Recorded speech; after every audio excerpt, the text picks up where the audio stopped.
Hi, I'm Arlena. My parents sent me a message while I was 38,000 feet in the air, closing a $1.23 billion deal. Don't get in the way of business. They gave my title to my sister, my signature to a stranger, my silence to a press release I never approved. I built the foundation. They handed her the spotlight. But the question that kept me up wasn't why. It was, how long had they planned for me to be invisible? 3 days before I was due to fly out for the biggest contract signing of my career, I sat alone in my apartment in San Francisco, half distracted by the hum of the dishwasher and the blinking cursor on my laptop. The email subject line read, Final, Signing Event Agenda, NYC. I clicked it open without hesitation, already picturing where my name would appear, likely after Valora's, but still there, still visible. But it wasn't. I scrolled twice. Then again, slower.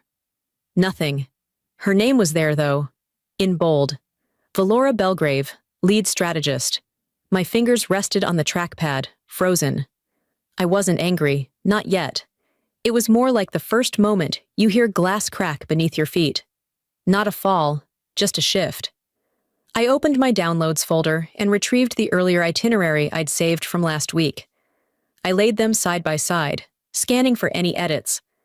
My line item, Strategic Negotiation Lead, had been scrubbed. The rest of the formatting remained untouched. No official change notice, just gone. I didn't call anyone right away. Instead, I printed both versions and placed them on my kitchen table, one atop the other. The silence around me thickened, like fog settling on a cold coast. I stared at the paper for another 10 minutes, then finally reached for my phone. Corliss picked up on the third ring. "Hi, Mom," I said, keeping my voice light. "Sweetheart," she replied. "Everything all right?" I hesitated. "I just received the final agenda for the New York signing. My name isn't listed under the speaking roles." There was a pause, a calculated one. "This is Valora's time," she said. "We didn't want too many voices. You know how crowded the stage can feel." I nodded, though she couldn't see it. "So I'm not presenting at all." "You'll be there," she answered. "We just need you in a support role this time. Don't get in the way of business, Arlena. This isn't personal." The call ended shortly after, with her usual, "We trust you'll make it seamless." I didn't scream, I didn't argue. I just set the phone down and walked to the window. Outside, the lights of the city blurred behind condensation. People moved, horns honked, life went on. Inside, I sat in silence. It wasn't the first time something like this had happened. A few years back, at the annual gala, they'd used my project as the keynote highlight, but introduced Valora on stage. She walked out in a white blazer, all smiles, while I was tucked backstage, holding the clicker for the slides. Back then, I told myself it was about optics. Tonight, I stopped lying to myself. It wasn't optics, it was a pattern. I opened my laptop again and scrolled through my personal folders, navigating to a document buried 5 levels deep. Clause 9, 22, Internal Security Backup. I reread the preamble I'd drafted 2 years ago, outlining the exact protocol for contract protection if misrepresentation occurred in upper management. At the time, they called me paranoid, over-engineered, unnecessary. Yet here I was, still standing, still unseen. A new email pinged from the PR team. The subject line, Support Role Confirmation. The body read, "Hi, Arlena. Thanks for being flexible. Can you assist Valora with backstage logistics and press movement during the NYC event?" I didn't reply immediately. I opened a fresh email, attached the clause document, and forwarded it to my private legal vault. Then, in a separate reply to PR, I typed, "Confirmed. Logistics in place." I pressed print, and the document emerged from the tray. Warm, crisp, as if even the machine knew the weight of what it held. I folded it slowly and slipped it into the leather pouch I'd already packed for the trip. I didn't plan to use it, not yet. But I knew better than to show up empty-handed. The box was sitting on my front steps when I got home.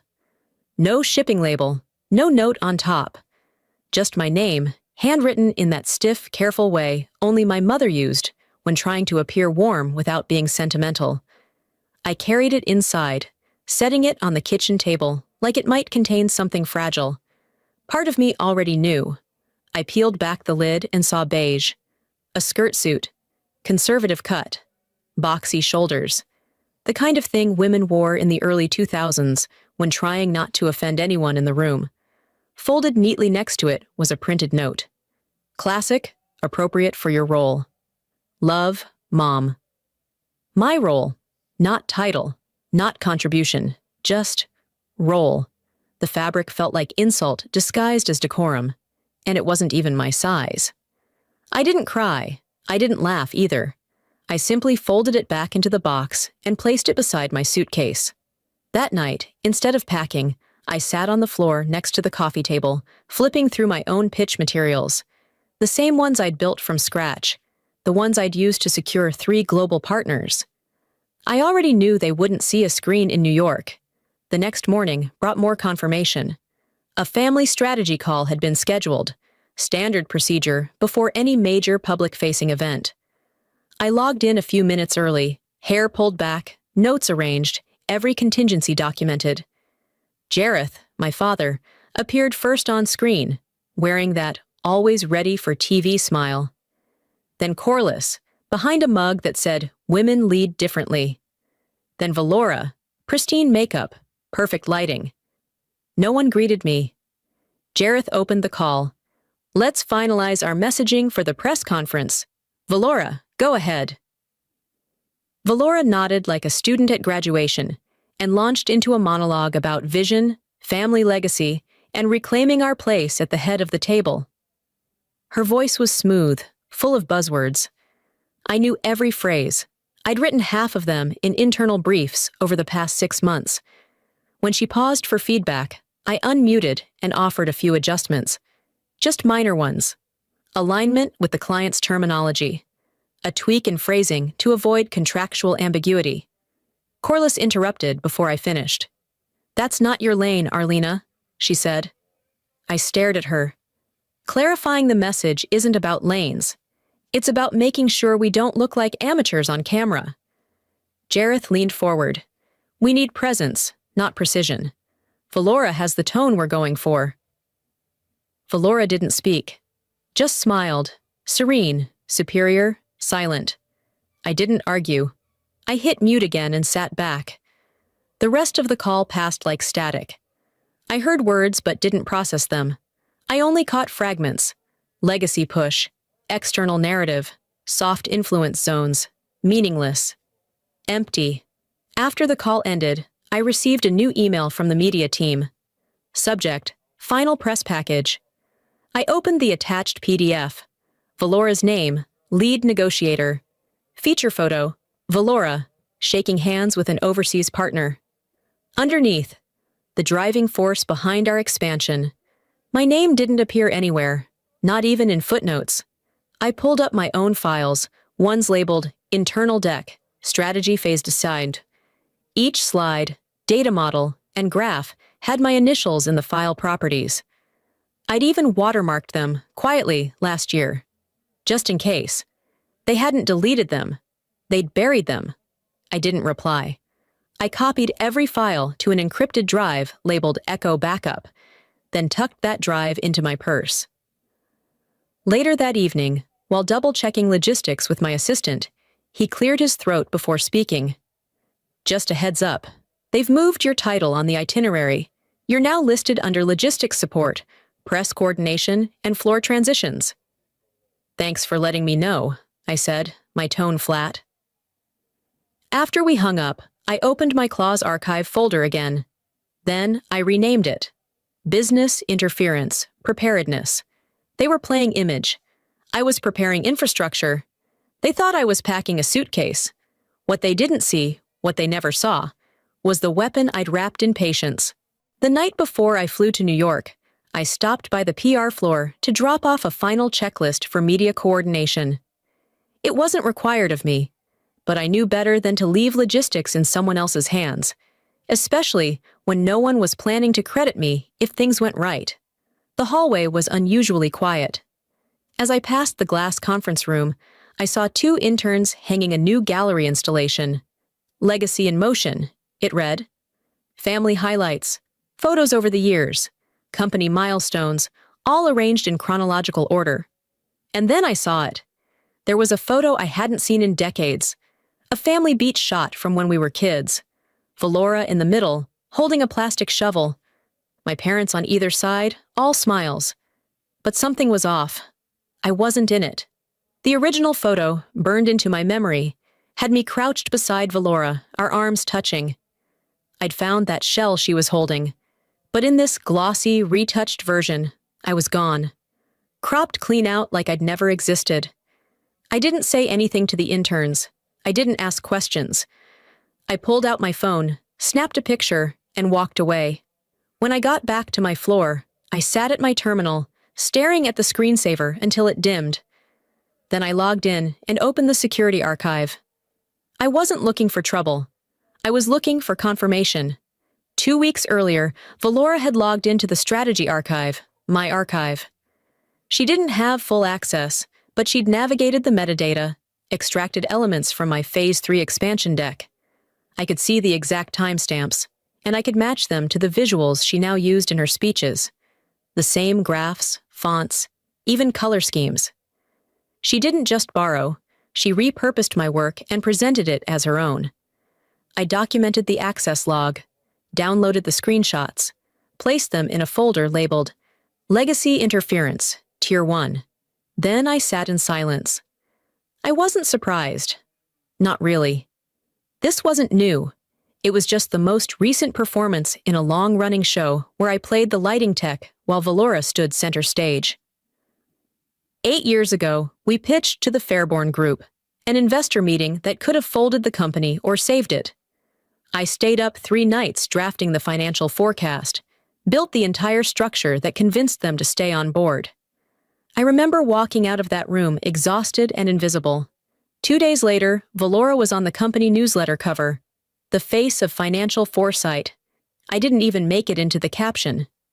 I'd asked my father about it once, just once. He'd looked at me, eyes full of corporate strategy and zero remorse, and said, "Your sister photographs better. That's not a criticism, it's positioning." I never brought it up again. Now, back in the present, I closed my laptop gently and pulled open the bottom drawer of my desk.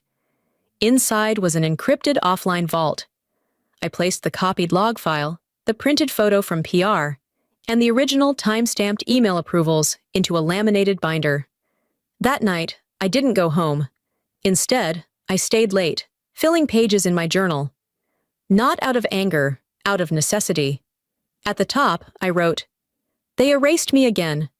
But this time, I am watching." I was halfway through listing every pattern they repeated when my phone buzzed. It was a system request.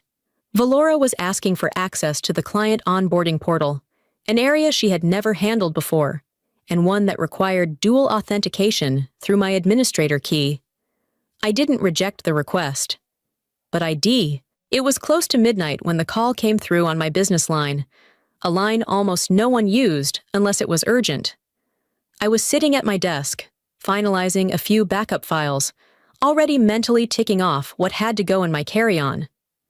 At first, I thought it was a glitch. The screen lit up, then flickered, and suddenly I could hear them.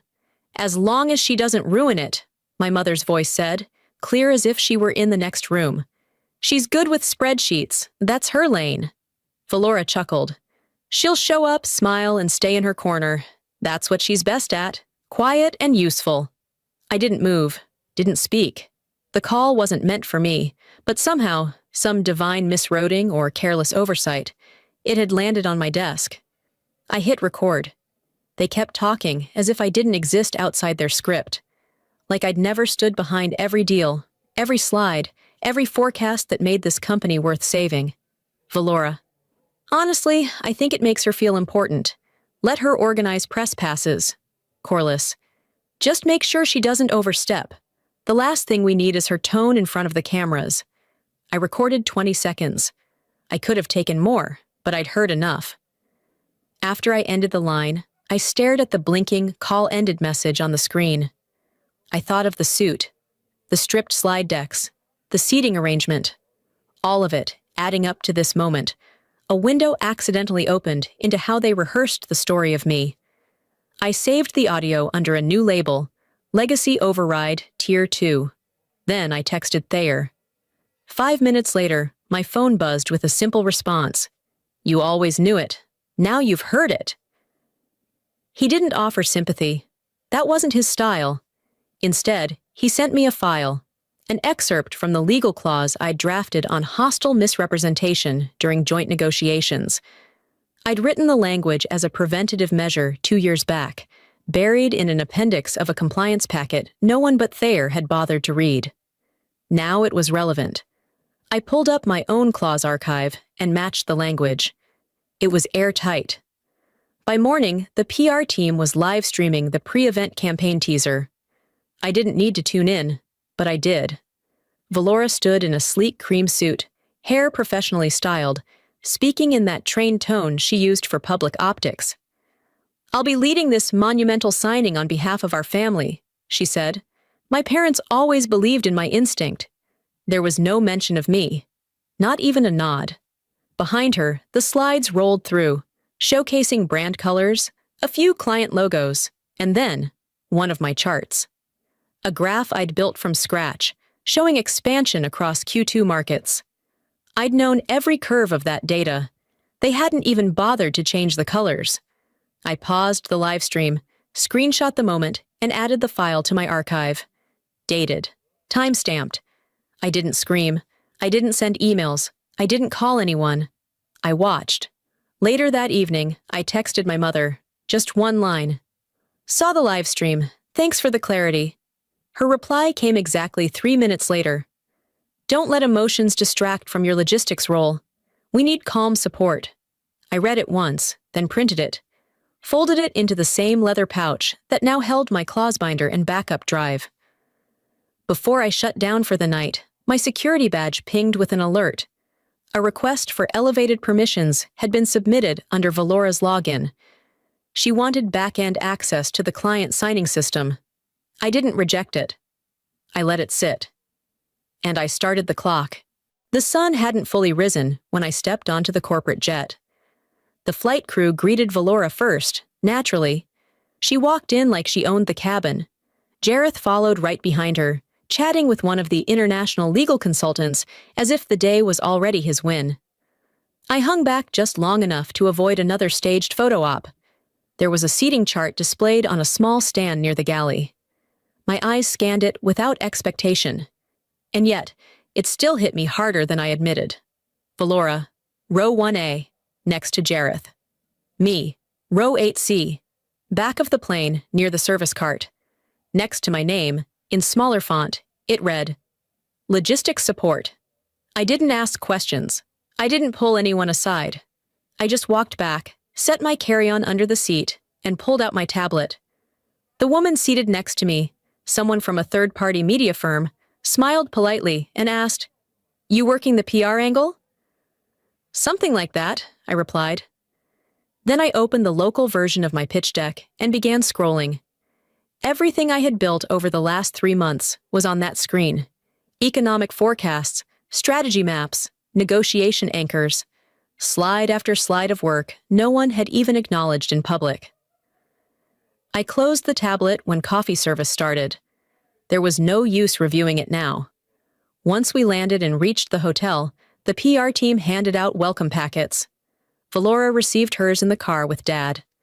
Mine was waiting at the concierge desk, folded into a neutral envelope with a smiley face sticker on it, like it was an afterthought. Back in my room, I opened the packet. The event brochure listed Valora as Chief Strategist and Family Liaison. There were 3 pages of photo spreads featuring her shaking hands with CEOs I had spoken to for hours on end. I wasn't listed anywhere, not even under logistics. I flipped open my laptop and pulled up the shared drive. My presentation file, gone. replaced with a flashy PDF full of buzzwords, aspirational blurbs, and diagrams that made no sense. I opened the metadata log and checked the timestamps. The edit history confirmed it. My deck had been overwritten 48 hours ago. My work wasn't missing, it had been replaced. I didn't tell anyone. I didn't ask for it back. I created a new folder, offline, encrypted, and labeled it Original Pitch Tier 0. Then I uploaded every backup I had, time-stamped each file, and archived the whole structure on a private cloud drive with legal mirroring. 2 hours later, during the AV rehearsal at the ballroom, I arrived early to verify screen configurations. One of the tech assistants, clipboard in hand, pointed at the rear curtain. "You'll be stationed over there, behind the lighting rig, next to the tech liaison." I nodded. Understood. I stood in silence as Valora walked the stage like it was built for her. She practiced her lines with that polished rhythm I'd heard since we were kids playing courtroom in the living room. "Welcome to the future of our firm," she beamed into the mock camera setup. I tightened my grip on the remote in my hand. It wasn't even connected anymore. Just a prop now. Under my breath, I whispered, "That future still runs through my server." Later that evening, I sat alone in my hotel room. I didn't order dinner. I didn't return calls. I logged into my encrypted admin portal and navigated to the clause archive. After biometric verification, the system confirmed my access level, clause 922. Status, standby. I hovered for a second, then tapped Activate Contingent Ready Mode. The interface flickered. New status, ready. I closed the screen and locked the tablet. 15 minutes later, my phone lit up. Valora had submitted a request for elevated access to the back end of the client signing system, a request that required my silent approval. I didn't say no. I didn't say yes. I let it sit, and I started counting. At 8:15 that morning, just before the ballroom doors opened, a junior intern handed me a leather folder. "For you," she said politely, not quite looking me in the eye. I thanked her with a nod and stepped aside. The green room was buzzing with sound techs, coordinators, and staff whispering updates. I leaned against the far wall and opened the folder. Inside was the final signing packet. Printed, tabbed, initials on each page. My initials. Except I hadn't signed any of them. There they were, my full name, typed beneath a scanned signature I recognized as my own. But the document header read, Valora Belgrave, Strategic Negotiations Lead. Page after page, Valora's name was listed as the executing authority, and every signature block bore a copy of my digital mark, scanned, copied, and placed without consent. I didn't say a word. I pulled out my phone, photographed the signature lines, then flipped to the metadata summary page. Time-stamped, archived, and cross-referenced against document history. 5 minutes later, I uploaded the photos to my secure cloud log under a new tag. Clause Docker 9, 122, activation. Then I stepped quietly into the corridor just outside the green room, where no one was watching. Out of sight, I opened my tablet and logged into the administrative dashboard. After biometric verification and two-factor clearance, the clause I'd built nearly 2 years ago appeared in full. Contingency protocol, interim custodial freeze. Status, standby. I tapped once. New status, active, silent mode. That was all.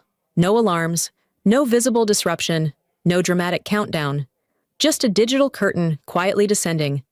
The system rerouted access credentials, suspended the contract execution layer, and triggered a back-end investigation log. Back inside the green room, everything still looked perfect, for a moment. By 8:45, Valora was standing on stage for the press pre-roll. Cameras adjusted, microphones checked, lights adjusted to catch her best angle. Then her mic popped. Just once, a sharp, piercing static burst. She flinched, smiled, and tried again. This is a historic moment. The screen behind her flickered, then froze. The image, a title slide that read, Welcome to the Future of, and nothing more. A rotating buffer icon replaced the rest of the sentence. One of the AV staff turned to me. "We're checking the sync. Might be a cloud delay." I took a sip of water. Valora powered through. She tried to pivot, talking through the glitch. That's when the signature display behind her blinked off entirely. A legal assistant approached from the right of the stage and whispered something into Jareth's ear. His brow furrowed. He looked at Valora, then at me. "We're locked out of the signature chain," the assistant said louder this time. Valora paused mid-sentence. "Excuse me?" The assistant repeated. "There's a validation issue. Credentials aren't clearing the back end." Valora looked across the room. Our eyes met. "What did you do?" she mouthed. I didn't flinch. I didn't blink. I mouthed back, "You did." She took a step forward, off balance. Her expression, part confusion, part panic. Then a second figure approached the board table. It was our head of security. He leaned in toward the microphone at the center of the board's reserved row. "We'll need to postpone the digital signing," he said calmly, professionally, "until credential verification completes." That was it. No shouting, no accusations, no pointing fingers. Just silence, and a process no one but me truly understood. I didn't steal anything. I simply built a mirror and let the system show them what was really there. The press conference room hadn't cleared out entirely. Lights still buzzed overhead, half dimmed. The branded step and repeat backdrop stood untouched in the corner, waiting for a photo opportunity that would never come. What lingered wasn't silence, it was static. That charged kind of quiet you get after a lightning strike, when no one knows if it's really over. I stood near the back wall, watching Valora huddled with our parents. Corliss was whispering something with narrowed eyes. Jareth gestured toward the board table, tense but measured. I knew that body language. They were building a narrative. Less than 10 minutes later, it started to spread. First through a hushed comment at the media desk, then among two staffers in the hallway. Internal override, maybe, not official sabotage, but she's always been territorial, might have panicked. By the time I returned to the staging corridor, a reporter I'd met before looked at me strangely. "You're not listed in the schedule anymore," he said. "Were you part of the signing process?" I didn't respond. He wasn't asking for clarification. He was waiting for a quote to fuel the version they'd just been handed. My phone buzzed with a forward from an anonymous account. It was an internal email draft. The subject line read, "Urgent, disruption, likely due to Arlena's resistance." In the body, "Pending confirmation, Arlena Belgrave may have engaged contingency code activation in error or in response to internal conflict. Recommend strategic distancing from her role during press coverage." They were blaming me for the system lockout, for their own signatures, for their own lies. I didn't reply. I didn't flinch. I walked straight to the legal conference room, used my override badge, and locked the door behind me. Thayer was already inside, reviewing logs. "They're baiting you," he said without looking up. "They want emotion. Give them data instead." I slid a flash drive across the table. 4 logs, 3 access timestamps, 1 clause activation protocol, all signed. We didn't waste time. Together, we built a compressed packet. Compliance Archive, Tier 1, stamped in the file name. It contained 4 key files. Clause 9.22, signed by the board 2 fiscal years ago. Valora's device access attempt timestamped at 6:42 a.m. The draft contract with my original clause, headers intact. A chain of error reports from the system showing override conflict.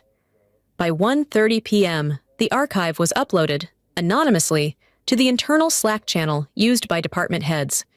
No captions, no commentary, just the truth. 30 minutes later, someone from finance messaged Thayer with one word. "Saw." By 3:00 p.m., compliance called off their inquiry. By 3:15, the building began to shift. No one said anything to my face, but they watched me differently. Not with pity, not with sympathy, with calculation. Like they were finally realizing the floor they stood on wasn't just made of carpet and steel. It was made of people like me.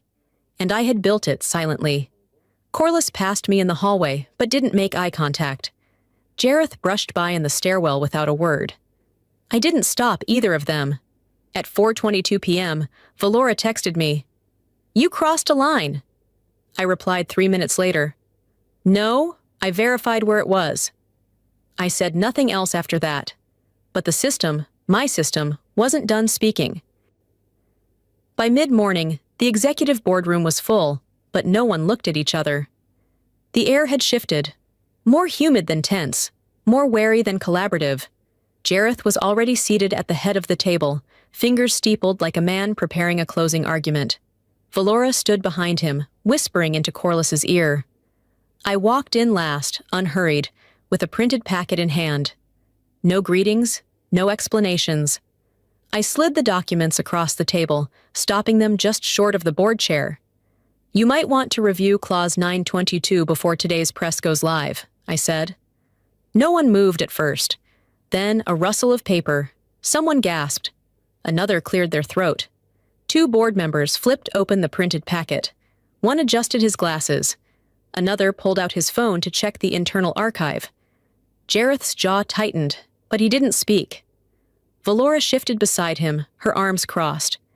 "This is a distraction," she said. "This isn't the time." "This is the only time," I said, my voice level. "You wanted visibility. Here it is." Before anyone could respond, a knock on the door signaled the AV team. It was time for the public signing stream to begin. We filed into the main presentation room. Valora walked out first, shoulders back, chin up, the image of composed leadership. The cameras rolled. The music cued. She approached the podium with practiced grace. Then the screen behind her flickered. It blinked, paused, then blacked out. She smiled, attempting to recover. "A brief tech hiccup," she joked into the mic. The backup screen powered on, only to stall on a loading icon. Valora turned to the audience again. "While the slides load, let me share—" Static cut her off mid-sentence. Her mic glitched again. She adjusted the wire on her blazer, forced another smile. I remained seated near the control booth, hands folded in my lap. Behind Valora, the placeholder slide came back online, except this time it read, "Signatory access validation, failed." A ripple ran through the crowd. One investor leaned forward. Someone from the compliance team frowned and tapped a device. Valora faltered. Her smile dropped an inch. She glanced toward the side of the stage, eyes scanning until they landed on me. I didn't blink. Her lips moved. "What did you do?" I shook my head slowly. "No," I mouthed. "What did you do?" She looked like a curtain being pulled from a window, not yanked, but slowly, steadily, exposing everything behind it. She reached for her cue cards, but her hand trembled, scattering them across the floor. Her voice cracked as she tried to continue. "We are prepared to lead into—" Jareth stepped forward then, taking the mic. "We're experiencing a minor technical issue," he said. Someone from the legal team walked briskly to the side and whispered in his ear. "This is an administrative lockdown," she said. "We can't proceed." The room fell into a heavy silence. Valora turned to me again, this time not with blame, but panic. I didn't move, no gloating, no raised eyebrow, just stillness.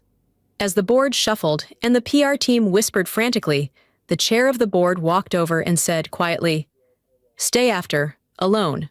Once the crowd cleared and cameras were powered down, I remained in my seat. The chair returned with 2 other members, one holding the packet I'd delivered earlier. "We reviewed the clause," the chair said. "You're the official signatory of record. The contract can't go forward without your clearance."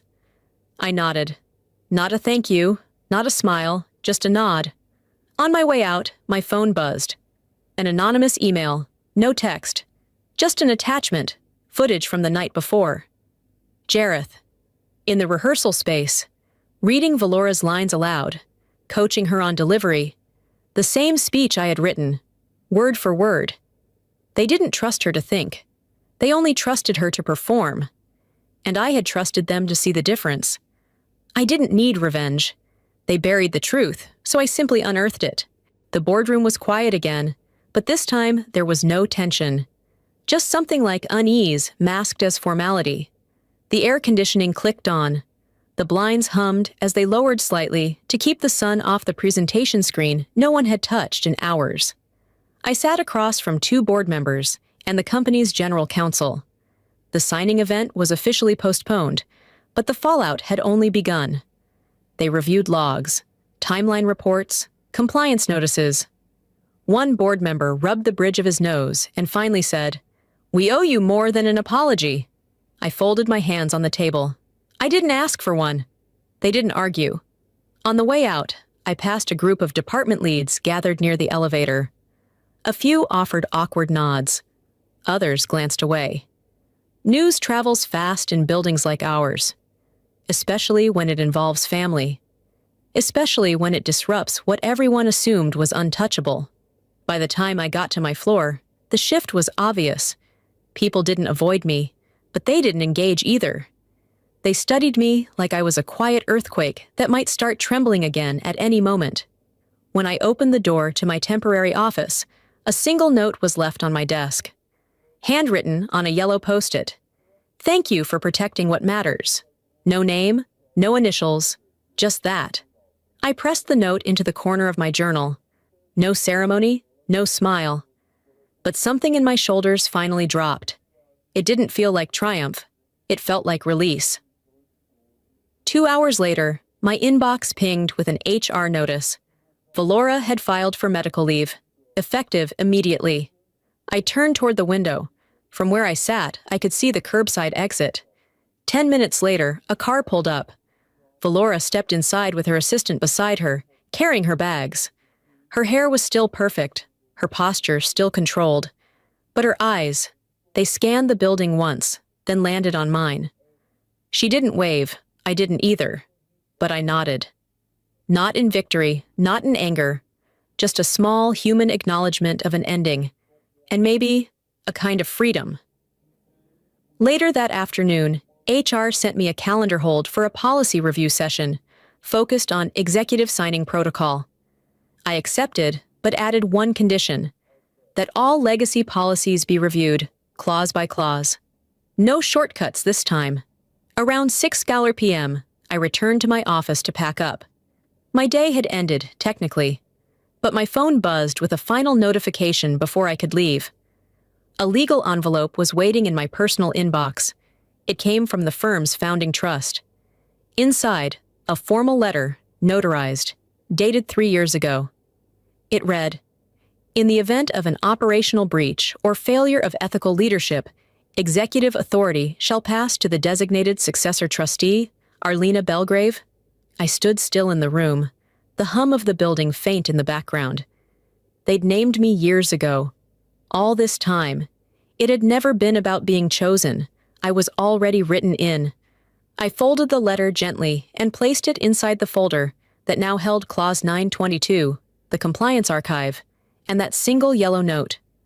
Then I said aloud, quietly, "It was never about becoming them. It was about surviving them."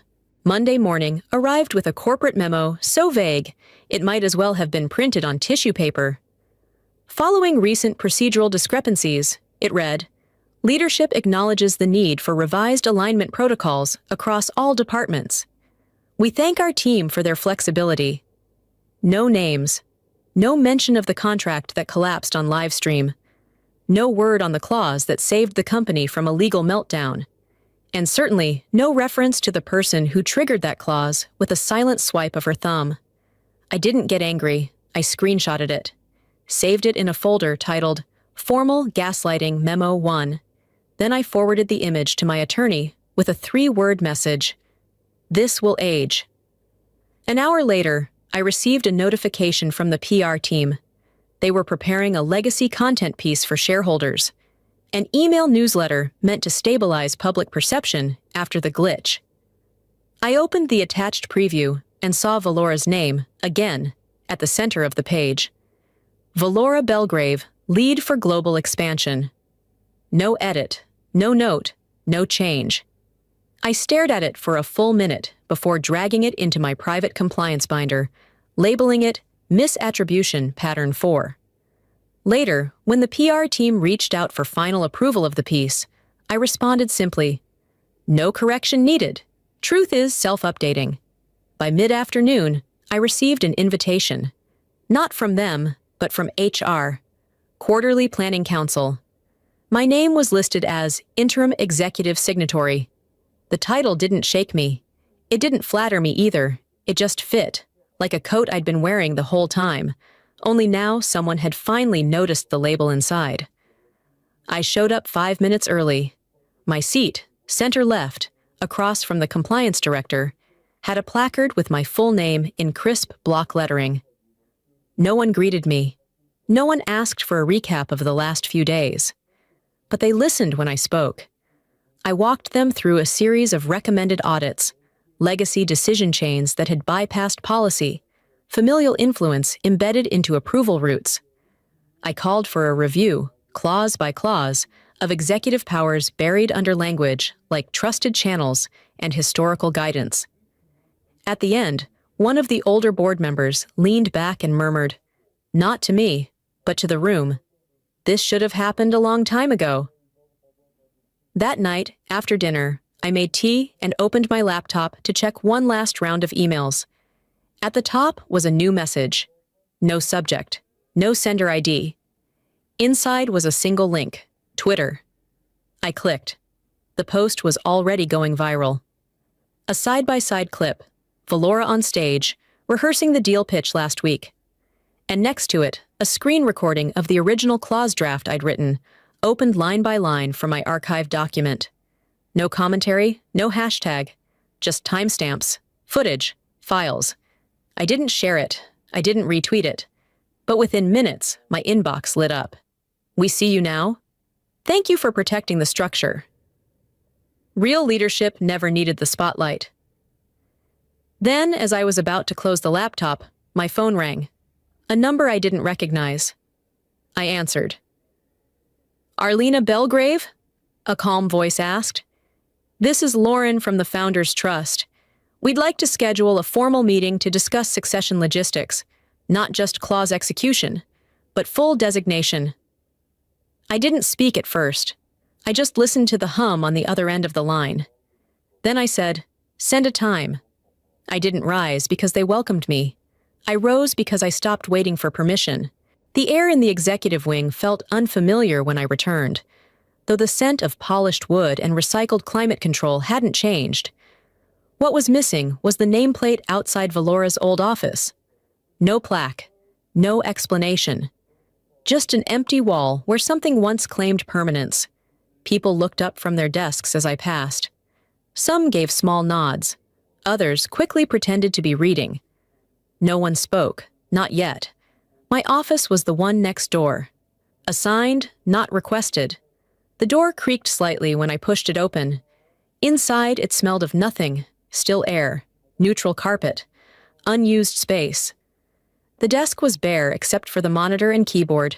No name tag, no family photos, no branding. I reached into my bag and pulled out the yellow Post-it I'd kept tucked in my folder since the day after the collapse. "Thank you for protecting what matters." I pressed it to the bottom corner of the screen. That was enough. Later that morning, the Leadership Council gathered. No press, no stream. The chairs formed a circle this time, not the usual rigid boardroom rectangle. It was a small but deliberate choice. A silent vote began, followed by even quieter murmurs about restructuring executive authority protocols. I didn't interrupt. I didn't advocate. I waited. When it was my turn, I stood. My voice didn't tremble. I didn't raise it either. "I'd like to propose a formal recognition audit," I said, "across all departments. Contributions documented, not assumed. Approvals traceable, not inherited." A pause followed. Then one of the longer-tenured directors leaned back and said, almost to himself, "We should have done that years ago." No one laughed. No one objected. After the meeting ended, I was halfway through reviewing follow-up notes when a knock sounded at my office door. I looked up. It was Jareth. He didn't enter. Just stood in the doorway like a man not sure he belonged in the room he built. "I won't stay long," he said. I didn't invite him in. I just nodded once. "You proved your point," he said quietly. I tilted my head. "I didn't prove anything. I just stopped pretending not to know." He nodded. Once. Then left. There was no apology, no anger, just the weightless click of shoes on hallway tile fading behind the door. That night, I walked past the main conference room on my way to another meeting. The updated leadership display had already been mounted. Strategic Director, Permanent, Arlena Belgrave. I didn't stop. I didn't pull out my phone to take a picture. I didn't need to. I'd already seen the truth. That was enough. Down the hall, a new group was waiting. Junior associates, first-time team leads, and a handful of young women who were scheduled to be onboarded into management training. I stepped into the room. Before I closed the door, I turned briefly and said just loud enough for the assistant director beside me to hear, "We're not rewriting the legacy. We're correcting the authorship." Sunday mornings in my apartment had always been the quietest. It wasn't the kind of quiet you get from being alone. It was the kind that settles when the noise finally gives up. 2 weeks had passed since the board vote. No more strategy meetings, no whispers in hallways. Just a steady hum of transition, subtle but permanent. That morning, a courier dropped off a white envelope with no return address. The seal carried the crest of the firm's founding trust. I recognized it instantly. Inside was a notarized letter, a sealed amendment dated nearly 5 years ago from the founder himself.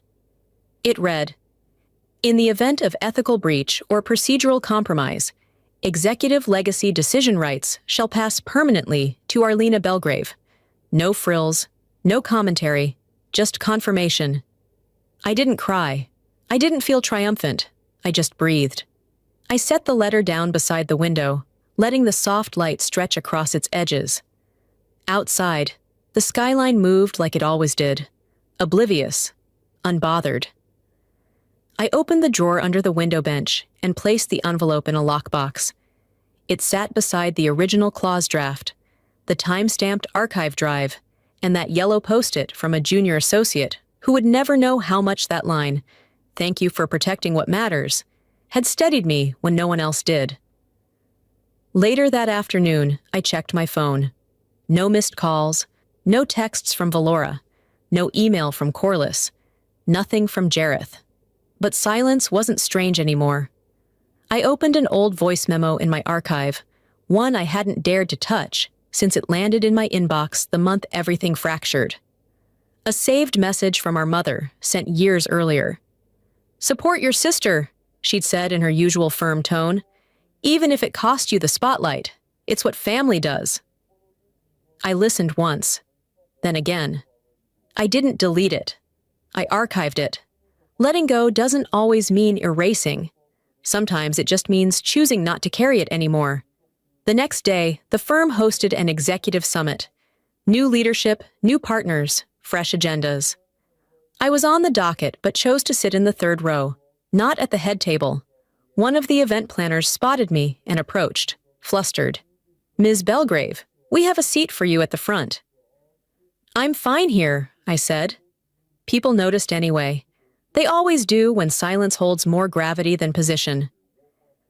Midway through the summit, during a Q&A session, a young woman approached me during the break. New hire, nervous hands. "I just wanted to say," she whispered, "you made it possible for people like me to be seen." I thanked her. No speech, no lesson, just presence. As the session ended, I walked through the lobby, past the glass wall where Valora once hosted panels. Her name had been removed. No replacement yet. I stepped outside into the late afternoon air, carrying nothing but my phone and a leather-bound notebook. At the corner across from the building, I paused. It was the same street where I'd once stood behind the line, badge clipped to my belt, holding someone else's papers, smiling while they waved. I didn't look back. I kept walking. I was never waiting for a spotlight, I whispered to myself. I just stopped dimming my own light to make others comfortable. Sometimes legacy isn't given. It's preserved by the quiet ones who refuse to be erased. I used to think power came from being chosen, from being named, called forward, invited.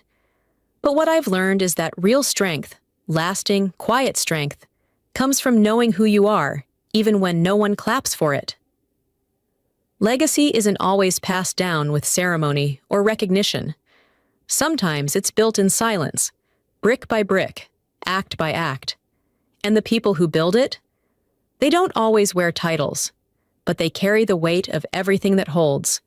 If you've ever sat in a room where your work was praised, under someone else's name, if you've ever been told to stay in your lane, to keep your voice down, to not get in the way of business, I see you. And maybe this story reminded you of someone.